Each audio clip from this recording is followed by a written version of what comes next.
په دغه کوره کې چې موږ ژوند کوو او موږ ورسره اشنا یو ډېره ښکلې او ښایسته ده او همدا ښکلې منظرې لري، حتی وچ بیابانونه هم ښایسته دي.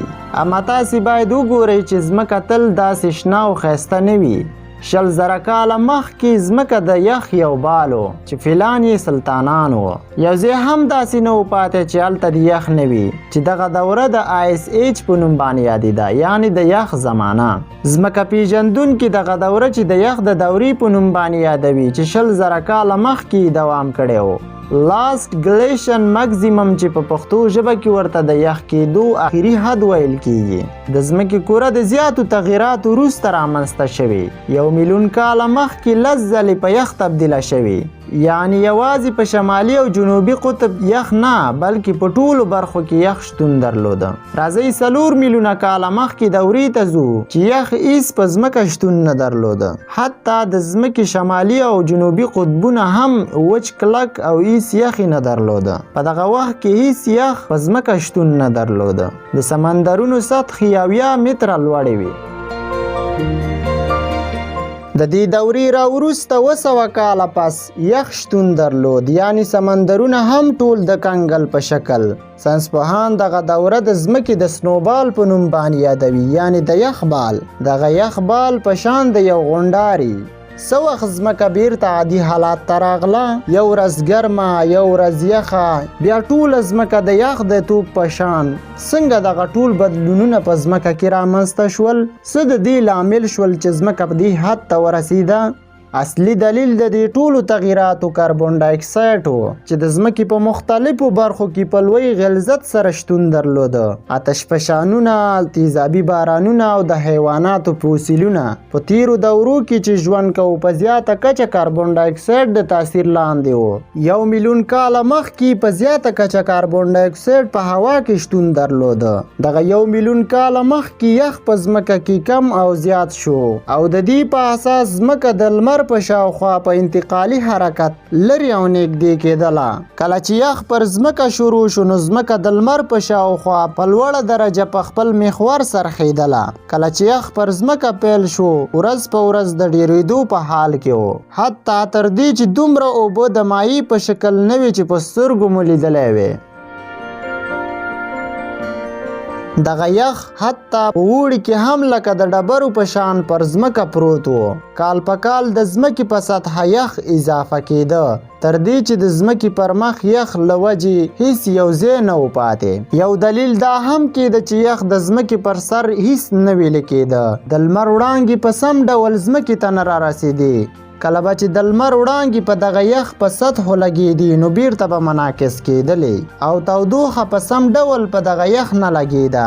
د یخ دغه خشکي د دې سبب شوه چې کاربن ډای اکساید د تودوخې سبب شو او د کاربن ډای اکساید د اتومونو ترمنځ فاصله د دې سبب شوه چې سمندرونو کې حرکت رامنځته شو. جالبه څه چې په ځمکه کې و هغه د یخ له وجې هغه دا و چې د ځمکې ټولو برخو کې یخ ویلي او په اوبو تبدیل شو. خو د ځمکې 2 قطبونه چې یخ تر ننه پورې پکې پروت او همداسې په خپل شکل شتون لري، خو مګر دغه یخ د ځمکې د اقلیم په بدلون سره به ویلې شي. دغه د یخ زمانه 100,000 کاله دوام او د دې وروسته 100,000 کالو کې د ځمکې کوره په معمول سره په خپل مدار د حرکت په حال کې په عادي حالات کې شتون درلوده. کله چې ځمکه د لمر لور ته نږدې شوه قرار دغه یخ سطحې د ویلې کېدو په شکل دوام وکړ. دغه د یخ ویلې کېدل د دې سبب شول چې اوبه په شدت سره حرکت پیدا کړ او سطحه یې لوړه شوه او دغه اوبه د ځمکې د سطحې 130 متره لوړې شوې. 100,000 کاله وروسته اوبه چې کله لوړې برخې ته ورسېدې نو کاربن ډای اکساید د ګاز په شکل په هوا کې یو ځل بیا په نورو شکلونو رامنځته شو. دغه کار 6,000 کاله دوام وکړ او 6,000 کاله وروسته ځمکه یو ځل بیا د یخ ورېدو سره دوباره کنګل کېده. خو یو نیم سل کاله وروسته صنعتي انقلاب د دې لامل شو چې کاربن ډای اکساید د زیات تولید سره کاربن ډای اکساید د تودوخې د زیاتېدو سبب وګرځېد. د ځمکې پر مخ چې کوم د یخ برخې وي په خپل حال پاتې نشوي. یو نیم سل کاله مخکې دورې یخ او اوس د ځمکې طبقات د دې سبب شوه چې ځمکه 1 سانتي درجه ګرمه شي چې دغه اندازه ډیره زیاته ده. ساینسپوهان په دې عقیده دي چې د دې کاربن ډای اکساید د زیاتېدو وجه د کاربن ډای اکساید زهرجن ګاز د اتومونو ترمنځ د غلیظ کېدو په حال کې و. دغه کار په 80,000 کالو کې بې اندازې دی. تازه ساینسپوهانو ادعا کړې ده چې ځمکه به په 2030 میلادي کال کې د 1 څخه تر 4 درجو سانتیګریډ د ځمکې تودوخه لوړه به شي چې د ځمکې قطبونه به په مکمل ډول ویلې شي او د ځمکې لوی ښارونه به د ډوبېدو په حالات او 2030 میلادي کال کې به د نړۍ اوبه 1 متر نورې هم پورته شي او که چیرې دغه حالات 100 کاله جریان ولري نو د نړۍ اوبه به 10 متره نورې لوړې شي. په دغه وخت کې به د نیویارک ښار په دغه شکل وي.